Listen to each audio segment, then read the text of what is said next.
Guys, welcome back to Serial at Midnight. My name is Heath, and I'm joined by my friend Brian Saur of Just the Discs podcast, the YouTube channel, so much more that we're going to talk about in just a second. But Brian, you brought this incredible idea to me about talking about film discoveries of 2024. You've been doing this a lot. First of all, welcome back to Serial at Midnight. Always a pleasure, sir. Thank you so much for having me back. Appreciate it. Good to You be here. you asked me to do something for your site, like, I don't know, it was like 7 years ago. You're like, will you write something? And I don't think I even did it because I think I was like intimidated. I don't remember what happened, but you've been doing this for a really long time. Where did this idea of highlighting discoveries come from? I mean, it's kind of my MO at the end of the day. It's always for me about digging up seeking out movies and finding movies that I haven't seen, but also kind of keeping older films in the conversation. So the idea was originally for my blog, Rupert Pupkin Speaks, I would ask people to give me lists of films they'd seen that were 20 years and older for the first time in any given year. And I found a bunch of people through Letterboxd, through Twitter and some other places. And I was just like using it for myself, using it as an opportunity to get more ideas for movies to watch. So that was a thing. And then I took it into Pure Cinema, which I do with Elric Kane now. And we've done it every year. In fact, we do it twice a year. We usually do a mid-year discoveries and then an end of the year discoveries because it's just something we like to, emphasize this idea of seeking out new stuff. It's cool if you want to watch the same movies over and over again. If that's your jam, I totally get it. But I think it's more fun for me to just kind of keep seeking all the time, and he's always pushing me to do that with the show. And so it's neat to kind of keep track of that stuff, and it's neat to see that some people do it even on a monthly basis. They'll put out a little post about these are the 4 or 5 favorite first time watches I had this month, and I think it's amazing. So it's just something I love to do, and I love to see other people doing. I love what you said about being a seeker too, because that's something that is worth mentioning. Like, you're a seeker, I'm a seeker. I do have favorites, and I do have movies that I like to watch, every few years maybe, but I want to know what else is out there. And when you realize how much you haven't seen, for me, that's an impetus to discover more. It doesn't make me want to go like, well, why bother? It makes me want to continue further, try even harder to see as much as I can. And I know there's a lot of people that watch both of our stuff that feel exactly the same way. Kick us off with we're doing these in some sort of an order, right? I mean, vaguely 5 that are sort of one better than the other, but I recommend all of them equally, really. You So can. I'm going to start pre-code. I'm going to start with a movie called Blonde Crazy from 1931. This is one I'm discovering movies for, direct research for the pod. Sometimes it's through Blu-rays and sometimes it's through the New Beverly calendar, which is another thing that we do on the podcast. We talk about the calendar every month. So sometimes we'll watch something and it will be a discovery, but we'll have talked about it on that calendar. So I don't ever put it in an episode proper. So I kind of like this opportunity to talk about a few of these that I've discovered through that calendar. So this is called Blonde Crazy. It's from 1931, directed by Roy Del Ruth, stars James Cagney, Joan Blondell, Louis Calhern, Ray Milland, Guy Kibbe. And Yike. it is Guy Kibbe. Yeah, dude, I love that guy. Yeah. So it's, when I hear that title, it makes me think that it's going to be some sort of a pre-code sex farce type movie. But what's neat about it, which would be fine, but what's neat about it is it's actually more of a con man movie. And in my little Letterboxd synopsis, I said like as if David Mamet went back in time and tried to make a pre-code romance. That's what it feels like because it's very much Cagney. He's into Joan Blondell, but that's sort of the impetus for him getting involved in some con artists, the purview of some con artists, and it ends up going to some heavier places while still having a light touch in parts. But ultimately, it's a pretty moving film, and I was really surprised by all of that because I thought it'd be much different than it was, and it surprised me. But it's great, Blonde Crazy, definitely liked it. I tell you, those 1930s movies are really special. I feel like they had a tone. I think the 30s is my favorite decade for cinema, just because of what they were able to experiment with. I mean, they're establishing the form of the talkie during that era. And you think about like you start with something like what you're talking about, and you end with The Wizard of Oz and Gone with the Wind. I mean, what an incredible decade. Now, the New Beverly is one of Tarantino's theaters, always on film, right? Hmm. How did this play for the audience that was there? That's a good question. I didn't get a chance to go that night, but as I Well, I'm understand, going to cut all this out. You don't have to answer that. no, no, it's totally fine. But like what's neat about the New Bev is that they do regularly play classic film, and I just got a chance to see a really nice classic, actually pre-code Western there the other night with a packed house, and I'll tell you, there's nothing like it. It's just such a neat, you know, reverent audience that it's really cool to see how they respond Yeah. to classic film, and I love that they make it a part of their calendar every month. There's always some classics film, choices playing. And so this kind of stuff is great. I'm with you. 30s is a wonderful decade. And we just did a whole 30s episode on Pure Cinema that we really loved digging into and researching. It's just, it could be, I don't know if it's my favorite because there's so many good ones, but it's really a great decade. And I think maybe a little underrated for some folks that are getting into movies now. They're more focused on the 70s and 80s, and I get that. But the Yeah. 30s is well worth diving into. They'll get there eventually. That's like the 30s is like advanced cinema studies, That's Yeah. when you really, yeah. You're really blessed to have the proximity to these things that you have because so what I'm going to start with is a pick from Cinecon this year, which is also in the Los Angeles area. It's in Beverly Hills.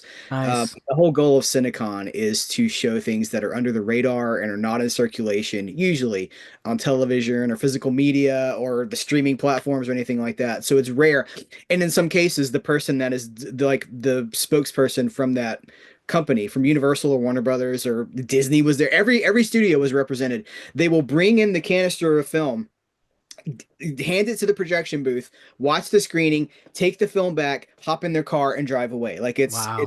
very um I don't even like, it feels like a spy operation or something. I So love it. I got to see this movie called Nobody's Fool there, 1936. I'm sticking with the 30s thing.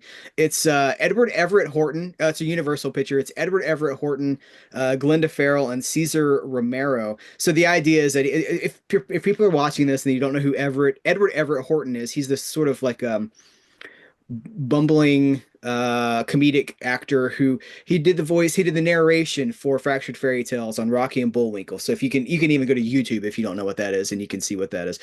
um but he ends up, it's like a case of mistaken identity, and he ends up in New York, like representing these real estate interests and going against the mob. He's like, everybody should have affordable housing in New York City. What's with the deal? What's with raising all these prices? Everybody deserves affordable house, rent. And Cesar Romero is the head of the mob there, and he's like, "What?" He's buying up all these buildings, and it's fantastic. It's funny. It's strangely still applicable, 90 years later or 85 years later, however long it's been. And I just had a blast with it, and it's like nowhere. You can't see this thing anywhere. If somebody's got a link to it, let me know because I really want to have a copy of this somewhere. Even if it's just like a YouTube, it's not on YouTube, it's not on Daily Motion. I can't find this thing anywhere. So let me know if you have a link to a copy of it. But maybe it'll get released soon. Universal. This is the kind of thing maybe Kino Lorber would pick up and put out at some point. One of those deep cuts, part of a package deal. I don't know, but it's worth checking out if you get to see it. I love it, man. I love it. Edward Everett Horton's a favorite and does one of the best double takes in cinema, as far as I'm concerned. He's really good as far as that goes. All right, the next one I have is also from the New Beverly. It is 1949 film. It's actually part of their December calendar. So if you happen to be watching this mid-December, you might be able to still catch this. There's a double bill of this and a movie called boy, I'm forgetting the second movie. Cash on Demand. Cash on Demand. Yes, it's Peter Cushing. yes. Yeah, Hammer. They're fantastic. both Christmas noirs. This one's called Mr. Soft Touch. It's from 1949. Stars Glenn Ford, Evelyn Keyes, John Ireland, Beulah Bondi, and it's really a big discovery for me. I'm a big fan of Glenn Ford in this period. I love him in The Big Heat when he gets just to this place of like, I don't care about anything or any consequences to me. I'm just going to go after the bad guys and tell them just exactly how I feel about them. And it's great. There's some wonderful scenes in The Big Heat like that. This film has some stuff like that as well, but it starts out a little more light because it's like he gets back from the war. He goes to this bar that he's a co-owner of and realizes that he his partner had gotten sort of involved with the mob, and they ended up killing him. And so now the mob is trying to push him out and just take over his club, and he's not really excited about that. But he has to get away from them, so he goes to hide at. I can't remember how he ends up at Evelyn. It's not Evelyn Keyes' apartment. I think it's a friend's apartment, and he ends up getting himself in trouble with the cops while trying to impersonate the man of the house. It's complicated, but like he wants to be put in jail basically. He wants to be in jail because he figures the mob can't get to him there, but they end up when they go before the judge, Evelyn Keyes has like it's not a halfway house. I don't even know what you call this place. It's almost like half orphanage, half halfway house. And it's a place where they take people, both kids and adults, and take care of them in this one rooming house. And so he ends up there, and it becomes almost like something along the lines of Holiday Affair with Robert Mitchum, that vibe, but like then the noir elements are always kind of looming. So it's got both the kids and the adults, and it just becomes a really interesting noir. It gets much darker as it goes, but Glenn Ford, just really great as this sort of I don't know, he's kind of a little bit down and out, but certainly not ready to give up the fight against the mob. And there's some great stuff with like a bunch of dudes dressed in Santa costumes. I won't go into what happens in those scenes, but it's great for a noir movie and it has a really great ending too. So high recommend. I think this one might be on Tubi. That's where I caught it. So if you're not in LA around mid-December, you can definitely watch it on Tubi. But Mr. Soft Touch, I don't know if it might have a disc released on DVD, but I don't think it has a blue yet. Pretty sure. Yeah, several of the things that I'm going to talk about are not on disc at all, and that's just the way it is, man. Yeah, happens. It does happen. Yeah, that sounds fantastic. Um, I don't know where I'm. Okay, I'm going back in time. I'm going to go back to 1927. So I Ooh. saw the new restoration. Now this is on disc, but that new restoration of The Cat and the Canary from 1927 that came out earlier this year. I think it was in April. I had never seen the silent version of The Cat and the Canary before, and this was the best way to see that because, I know the Bob Hope version, and it's there's so many variations on this idea of the old dark house and the proprietor of the house is the wealthy house guy. I'm sure what's the word I'm trying to look for. Basically, the guy kicks it. Like he dies, and everybody comes 20 years later to the house for the reading of the will, that sort of a thing. It's a silent movie, and it establishes.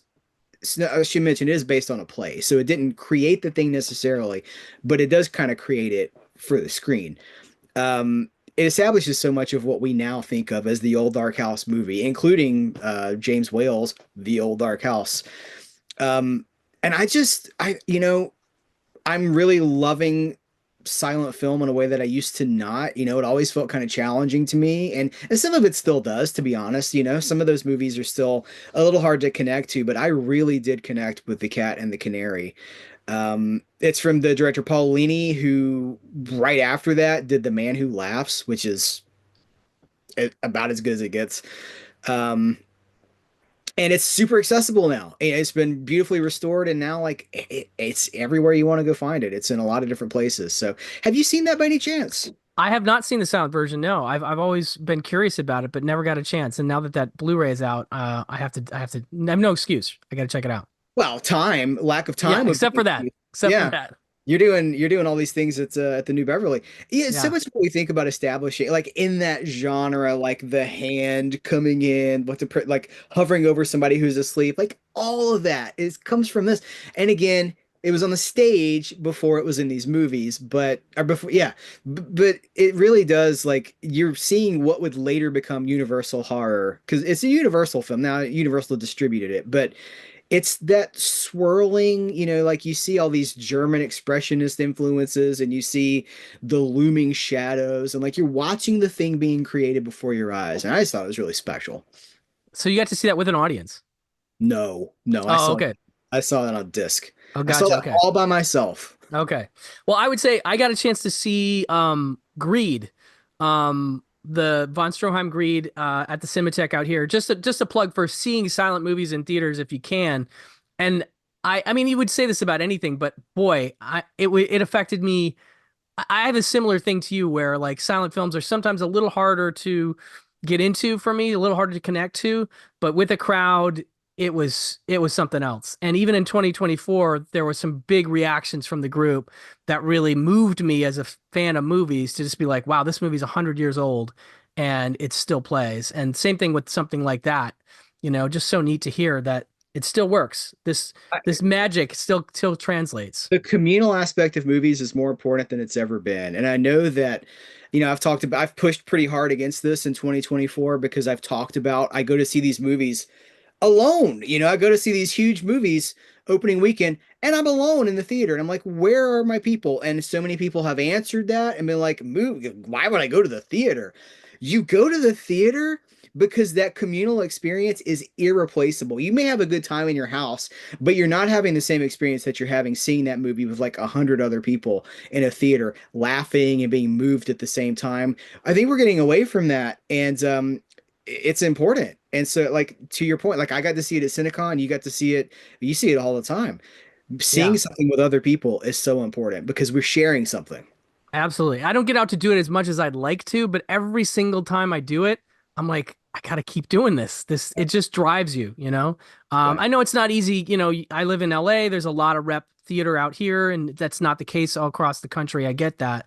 Yeah. But if you have the opportunity, definitely don't miss it. Don't sleep on it if you can. Okay, so this next one is really special. I got incredibly lucky this year. So we have a slight connection to Mr. Tarantino because of the New Beverly, and he's been on the podcast a few times, and he's been very kind to us. So He's he, sitting on a couch with you right now, right? He's just I not a fan. wish he was. But so he started this other theater, the Vista Theater, that he bought last year, or I think last year. And one of the things he wanted to do at the beginning of 2024 was open it with sort of a bang of rep. Now they're doing a mix of rep now and new movies, which is really cool, and it's a beautiful theater. If you can, when you come to LA, go check it out. It's bigger than New Beverly. It's just a gorgeous theater. But so he wanted to open the theater with a month-long IB Technicolor Festival. All the films picked by him, and he wanted us to do a calendar episode for that. So he approached us in January, and we did the episode, and it was wonderful. One of the things that he was kind enough to do was he screened two of the movies for us, and in his theater at his house. And so I was just on cloud nine, like I can't even explain. But on top of that, I mean, certainly that affects my viewing of the movie. But on top of that, this particular movie, and I do have a disc of it actually. It is available on disc. It goes by the man who watched trains go by, Well, or that's a fun one. That's good. yeah, I figured you'd seen that because it's a classic flicks release. Yep. But the print he had, the IB Tech print, I think it's called Paris Express. But yeah, it's great. It's Claude Rains, and he plays sort of like a meek accountant for this firm, and he finds out about his boss maybe doing some underhanded stuff, and he gets kind of caught up with one of the women that his boss is involved with, who's involved slightly with the underhanded stuff. Again, I don't really want to give away too much because it's really one that I think it benefits from just seeing it cold. And I didn't really know much about it when I saw it, but it's a beautiful movie, kind of Hitchcocky in a certain way. But I love Claude Rains. I think he's one of my favorite character actors, maybe ever. And this is just a great performance from him. And he's just so, I don't know, so sympathetic and it's so easy to connect to in this certain way because he's just such a lonely man. And you can see that he's just really trying to find something in the world out there. And really, and he's sort of thrown for a loop because his ideals are kind of turned on their head by this whole controversy that happens. And then some other things that happen that affect him directly that become a little bit more directly like a Hitchcock kind of thing. And yeah, I just loved it. I thought it was great, and I immediately picked up the Blu-ray afterwards. But it's a high recommend. The Man Who Watched Trains Go By with Claude Rains, really good stuff.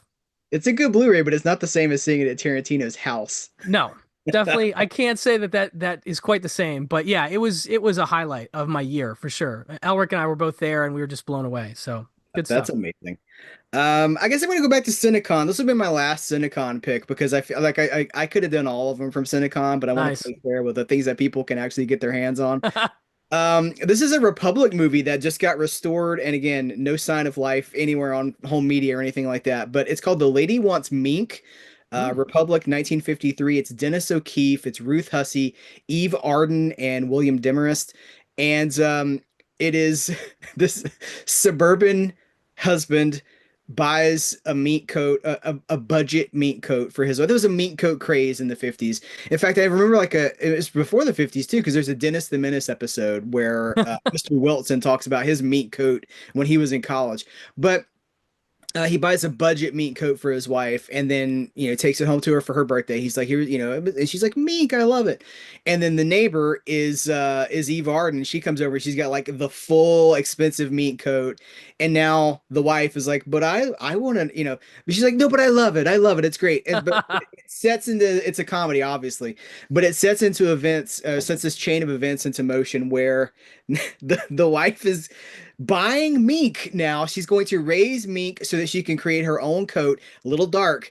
But in the our Dennis O'Keefe loses his job because he ends up working for the neighbor, the for Eve Arden's husband, William Demarest, and it's just crazy. And it reminds me a lot of The Egg and I with Fred McMurray and Claudette Colbert, where you take these like an urban couple or a suburban couple in this case, and then you inject like rural farm values or something like this idea of like, fish out of water is what it is. But it was just so much fun, and it has this like it has a wide appeal to it. It's Technicolor. It's full white letterbox. And I did manage to find I think it's a VHS copy. It's not widescreen and it doesn't look Oh, great, but like if maybe you can find it out there. But it's a lot of fun if you can see it. It's just a reminder of the kinds of comedies that were coming out in the 50s. Like a little bit of an edge to them, but just super approachable and a lot of fun.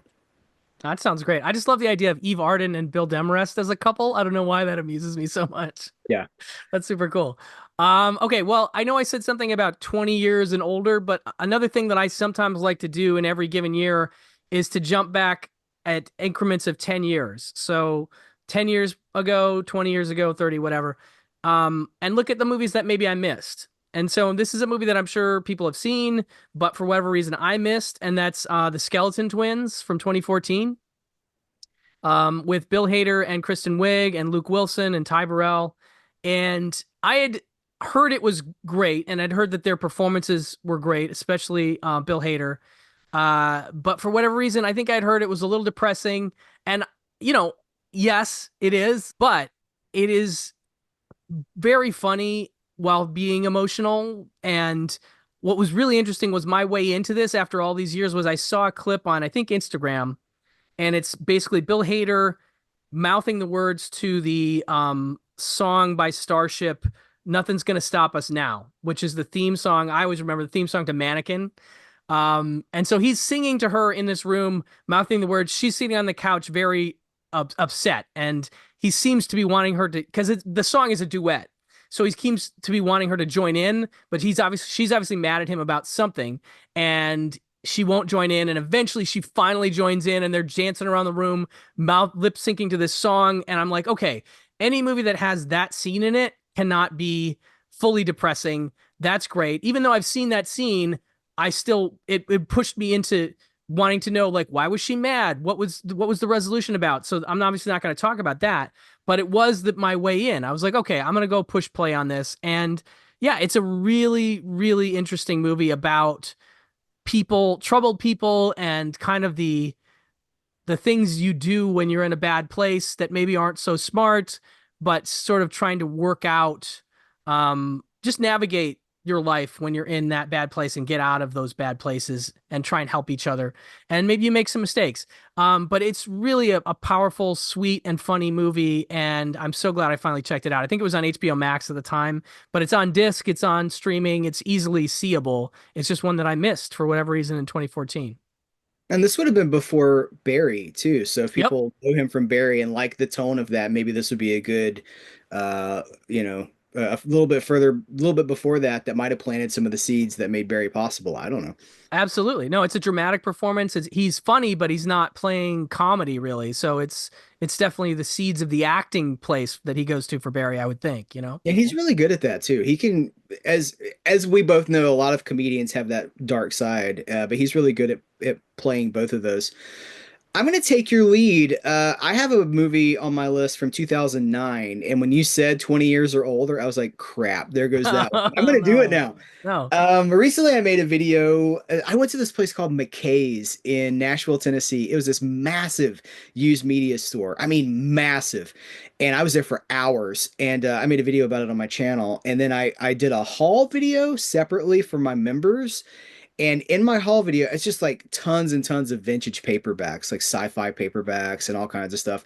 And one of my members, I believe it was Chuck. If Chuck sees this, Chuck was like, "Have you seen the movie Gentlemen Broncos from 2009?" And I was like, Ah. I've never heard of Gentlemen Broncos. I had no idea what this was. So I looked it up, and it's from the director of Napoleon Dynamite. It's his third movie. So it was Napoleon Dynamite, then what, Nacho Libre, Oh and yeah. then Gentlemen Broncos. And it was such a failure that I think it iced his career for about 5 years.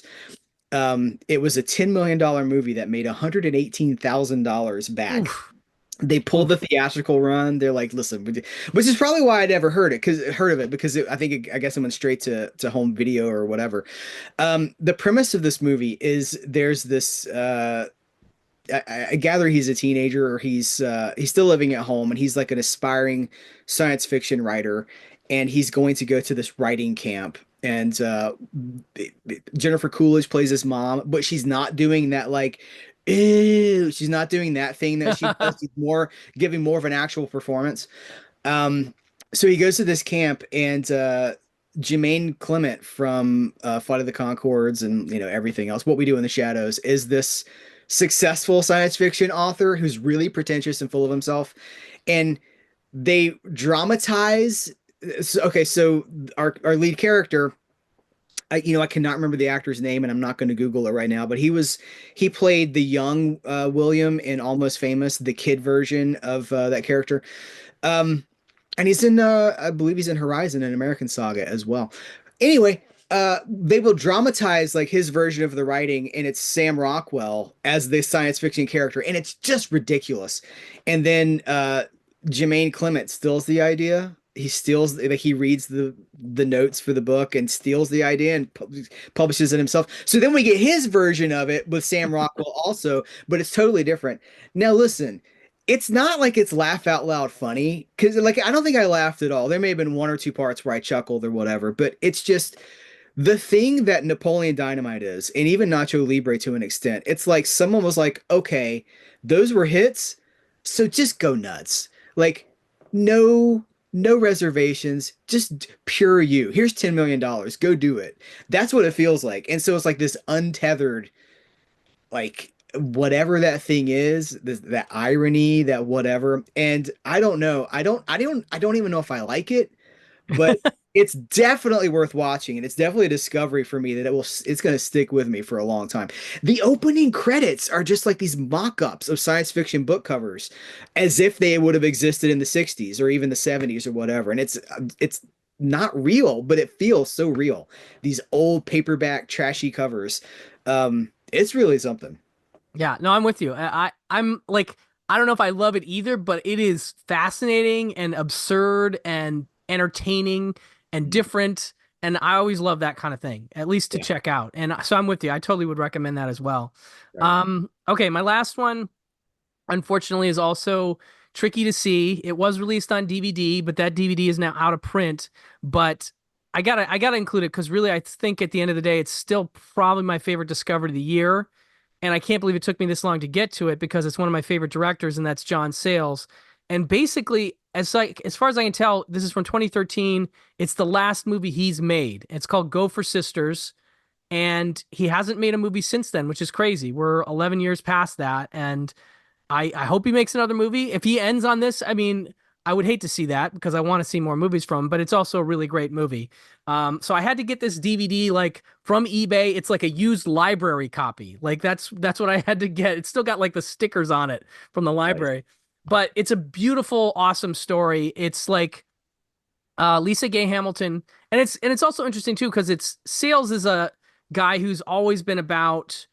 I mean, yes, he makes stories about white people, but he also is open to bringing in African Americans and Latin Americans, Latino folks. He's really open to that. Like you watch this movie like Lone Star, and it's a great mix of cultures and races. And so this is a fantastic movie because it's basically two black leads and a Mexican American a lead as the three main people, and you just don't see that in movies at all anymore. You know, Independence maybe, but even so, so the leads are Lisa Gay Hamilton and this wonderful actor Yolanda Ross and Edward James Olmos, who I'm sure everybody knows. But the idea is basically that Lisa Gay Hamilton plays a parole officer, and the movie opens with Yolanda Ross having to come and see her, and is basically being switched from her old parole officer to Lisa Gay Hamilton. And come to find out, they actually have a history together. They used to go to high school together, and it's kind of an embarrassing moment for the Yolanda Ross character because, you know, she's obviously gotten into some trouble in her later life, and it becomes a thing where it looks like at first Lisa Gay Hamilton's going to be kind of a hard as nails parole officer with her, but then what ends up happening is that she has a son who's in his late teens, early 20s, who's gotten into some trouble with drugs, and he ends up getting kind of like kidnapped by a cartel. And so Lisa Gay Hamilton has no idea how to navigate this. Despite living in the world of law enforcement, she's like, I don't want to involve the cops because if I do that, then my son's going to get in trouble. So I need some help from somebody that knows the world of drugs and that. And so Yolanda Ross does have some experience with that. So it ends up being like, I know this is a little weird. I'm your parole officer, but I'm asking you to help me find my son who's with this cartel. And it becomes like, oh man, what? Okay. And then they involve a third party, which is Edward James Olmos, who is an ex-cop, sort of a detective now. The other catch is he's almost blind, so he can't really see, which is a great character trait. But so they bring him on board to kind of help, and they go down to Mexico and they try to figure their way out, like who has the kid and how can they get to him. And it's just so it's kind of a road movie, kind of a buddy movie, but it's also that sort of great indie drama that John Sayles does. The characters are wonderful and the performances are just incredible. And there's more folks in it than I mentioned. There's some cool cameos, like Harold Perrineau shows up, and I feel like there's a couple others. But man, I just love this movie. I can't tell you how under appreciated this must be based on the fact that I never hear anybody talk about it because you can't see it. And so I'm kind of bummed that it's fallen into this no streaming. I mean, I'm not, you know, we're all pro physical media, but like it's got to be available. And if it's not available, then the movie's not, you know, not seeable. So it's not streaming on YouTube. It's not streaming anywhere. You'd have to go and buy a used DVD of it if you want to see it. And it's so I was almost hesitant to bring it up because it is not easy to see, but it's still seeable. But Yeah. man, I loved it so much, Heath. I can't tell you. It really just blew me away. Just loved it Who's the so. studio that released it? It's like some kind of, I mean, it's a Sony, it's ultimately a Sony DVD, but like Okay. it's some kind of indie production as it usually is with sales. So I don't know if there's some issue with Yeah. whatever production company they formed to make the movie or if Sony Yeah. dumped it or what. But Sometimes uh, like independent production might get picked up for distribution by somebody, and I don't know if that exactly. stays that way for the lifespan of the whole thing. Yeah. Interesting. Yeah, that's hopefully we can get that more readily available So because good. it's on sales. Well, why would that not be in circulation? I don't know, Someone but throw it on iTunes. Throw yeah. Fandango. What's it called? Fandango at home. Throw it Yeah. on something like that. Yeah. I mean, or maybe, you know, I mean, Criterion's been picking up some of his stuff. Yeah, I mean, and most of it's more the MGM stuff, but like, man, please, just somebody, some boutique, pick this up because it's so worthy of a Blu-ray release and just needs a bigger audience because it's just fantastic. absolutely. I'm gonna need your help picking my last one because I'm torn between two. I know we're going for older things here, but I've got a documentary from 2016 that really cranks my tractor. And I've got a classic from 1957 that a lot of people will know about, but that I discovered for the first time this year. Which direction do you think I should go in? I'm a documentary head, so let's hear that one. Okay, so I watched this documentary this year from 2016 called Cassette, a documentary mixtape. And it's about all of the things that you would think about with the cassette. Like they explore the history of the cassette. They have like they've sat down with the inventor of the cassette tape, and he's like, it was never supposed to be this great thing. It was just the latest format. And they're like, what do you think about people being nostalgic for the cassette? He's like, why? CDs kill the cassette. They're so much better, and now you can stream music, and that's so much better than CD. Like, he's like, he doesn't understand the obsession with this thing. And then they go talk to people like Henry Rollins, who's like, come into my music collection room, and it's just like, it's just like a huge just stacks on stacks on stacks of records, and he's got cassettes, and he just goes over to the shelf and he's like, this cassette was given to me by my friend in 1983 or whatever. I don't remember the year, but he's like, my friend gave this to me. It was a mixtape that he made for me. My friend's dead. This is the only thing that remains of my friend. Do you want to think I'm gonna get rid of this? You think I'm gonna throw this away? This is the essence of my friend and his taste. This is his spirit in a cassette. I was like, wow. And they examine the whole subculture of like the collector mentality, which is obviously a thing for a lot of us, and how like pursuing the artifact of the thing, like, well, this is rare. They get into like the record store day idea of like, this cassette, there's 100 copies of this cassette, and they talk to all these young people who prefer cassettes over digital music because it's tangible, because it's got fingerprints, and they like it because it doesn't have superior audio quality. They like it because it's more imperfect. It's fascinating, and I have been thinking about it for months. And it's composed in a way too that's very, it's called a mixtape. It's cassette, a documentary mixtape. And so it's almost like non sequitur, and like segments flow into other segments.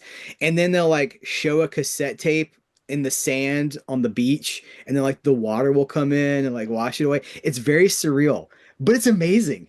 I highly recommend it. That's super cool. It's on Blu-ray, it looks like, huh? I gotta check this Oh, out. was it? I watched it on digital. I watched it on iTunes. Oh, good. It's there too. All right, great. Yeah. No, it sounds wonderful. I love that kind of stuff, and it sounds straight up my alley. I gotta check this out. Just the Experimental whole doc. idea of the having of the thing, like that we're collectors at heart, and that's even when it's a problem, as it often can be. Like there's something about like, but this is why we do this, and it sounds kind of crazy. It reminds me of a documentary I watched years ago, probably 20 years ago, called "So Wrong They're Right," about Mm. 8-track collectors, and that is even more interesting because obviously that's even more dead than regular cassette tapes. I think that was on YouTube. If it's not on YouTube, it's streaming somewhere. But just the whole idea of these people that have rooms full of tape on their like tapes on their floor, and they can't even get to their bed or whatever because there's tapes everywhere. Tape hoarders, I guess. Yeah, wow, that's cool. That's another one I haven't heard of, man. So that's really neat. I put both of these on my watch list. I gotta watch Okay, these. great, Good great. stuff. But we did it, and we could have done more. I mean, there's always like so many discoveries. I have a lot of respect for the way that you continue to highlight the what obviously we talk a lot about physical media. You talk about physical media too, but it is at the end of the day about watching movies and having the cinematic experience. And this is great because it gives people movies to go watch. We're not talking about collecting, talking about movie documentaries about collecting, but it's about the thing. It's about watching the thing. And I loved having this conversation with you. So thank you for letting me have it with you. I am so happy to have done it, and so happy that you were invited me over here to do it. So nice of you, dude. I love when we get to talk about stuff because you have so much experience and knowledge. Tell people what's going on with you and where they can find you get a lot going on. I mean, there's just the disc. It's a YouTube channel and a podcast, and then Pure Cinema, which is my other passion project podcast. Both of those have been going on, coming up on 8 years. Um, and so yeah, follow those on any podcast or forum you want to check them out, or on YouTube. I'm just the disc.